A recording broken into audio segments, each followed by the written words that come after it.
আমার প্রাণপ্রিয় বন্ধুরা, তোমরা সবাই কেমন আছো? আশা করি সবাই খুব ভালো আছো। বন্ধুরা, আমি তোমাদের জন্য প্রতিনিয়ত বিভিন্ন স্বাস্থ্য সম্পর্কে হেলথ টিপস দিয়ে থাকি আমার এই চ্যানেলের মাধ্যমে। আশা করি তোমরা আমার এই ভিডিওগুলো দেখে অনেক উপকৃত হচ্ছ, আর তোমাদের উপকারের জন্যই আমি প্রতিনিয়ত ভিডিও আপলোড দিয়ে থাকি। বন্ধুরা, তোমরা তো জানো আমার এই ভিডিওটি তৈরি করতে কত কষ্ট হয়, আর এই কষ্টের প্রতিদান তোমাদের কাছে শুধুমাত্র একটি লাইক এবং একটি সাবস্ক্রাইব চাচ্ছি। প্লিজ ভিডিওটি শুরু করার আগে তোমরা আমার চ্যানেলটি সাবস্ক্রাইব করে দিও, আর সম্পূর্ণ ভিডিওটি একটু কষ্ট হলেও শুরু থেকে শেষ পর্যন্ত দেখো, কারণ তোমরা যদি সম্পূর্ণ ভিডিওটি শুরু থেকে শেষ পর্যন্ত দেখো তাহলে তোমাদের জন্যই উপকার হবে এবং তোমরা বিষয়টি সুন্দর করে বুঝতে সক্ষম হবে। বন্ধুরা, আজকে আলোচনা করব, এক ভাই আমার কাছে প্রশ্ন করেছেন, আপু, আমার স্ত্রী আমার উপরে বসে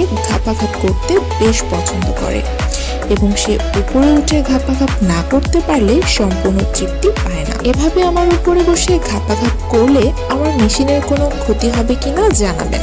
বন্ধুরা, এই ভাইটির প্রশ্নের আলোকে বলা যায়, আমাদের দেশে অধিকাংশ দম্পতিরা মিশনারি ভঙ্গিতে ঘাপাঘাপ করে, অর্থাৎ মহিলা বিছানায় চিত হয়ে থাকবে এবং পুরুষ তার উপরে উঠে ঘাপাঘাপ করবে। তবে কিছু কিছু দম্পতি রয়েছে যারা একই স্টাইলে ঘাপাঘাপ না করে আরো ভিন্ন ভিন্ন পজিশনে ঘাপাঘাপ করতে বেশ পছন্দ করে। তবে আমি মনে করি সব সময় একই উপায়ে ঘাপাঘাপ না করে প্রতিবার মিলন করার সময় ভিন্ন ভিন্ন পজিশনে ঘাপাঘাপ করলে স্ত্রী এবং পুরুষ উভয় আরো বেশি মজা পায় এবং দাম্পত্য জীবন আরো বেশি সুখময় হয়ে ওঠে। কোন স্ত্রী যদি তার স্বামীর কোলের উপরে বসে ঘাপাঘাপ করে তবে এতে কোনো সমস্যা নেই, বরং কখনো কখনো এর বেশ কিছু সুবিধা পাওয়া যায়। স্বামী যখন স্ত্রীর উপরে উঠে ঘাপাঘাপ করে তখন মিলনের সকল নিয়ন্ত্রণ থাকে স্বামীর উপরে, কিন্তু স্ত্রী যখন স্বামীর উপরে উঠে কাউগার্ল ভঙ্গিতে ঘাপাঘাপ করে তখন মিলনের সমস্ত নিয়ন্ত্রণ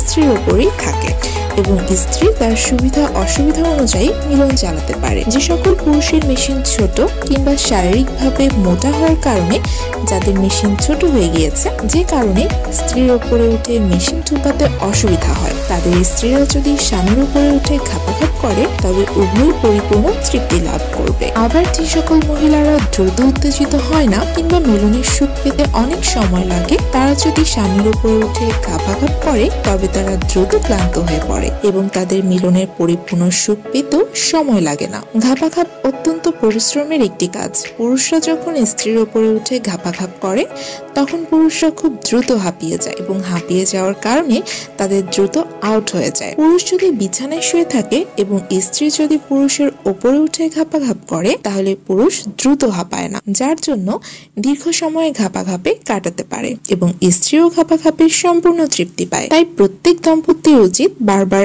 একই পদ্ধতিতে ঘাপাঘাপ না করে প্রত্যেকবার ভিন্ন ভিন্ন পজিশনে ঘাপাঘাপ করা, তাহলে দাম্পত্য জীবন আনন্দময় হয়ে উঠবে। মনে রাখবেন, আপনি যদি আপনার স্ত্রীকে এই পদ্ধতিতে ঘাপাঘাপ করতে সক্ষম হন তাহলে আপনার স্ত্রী আপনার কাছে বারবার ঘাপাঘাপ করতে চলে আসবে। প্রিয় বন্ধুগণ, আজকের ভিডিও এ পর্যন্তই ছিল। সবাই ভালো থাকবেন, সুস্থ থাকবেন এবং পরবর্তী ভিডিও পাওয়া মাত্র শুরু থেকে শেষ পর্যন্ত সম্পূর্ণ ভিডিওটি দেখবেন। হয়তো আমার ভিডিওটি সম্পূর্ণ দেখার কারণে আপনি একটি সুখময় দাম্পত্য জীবন উপহার পাবেন।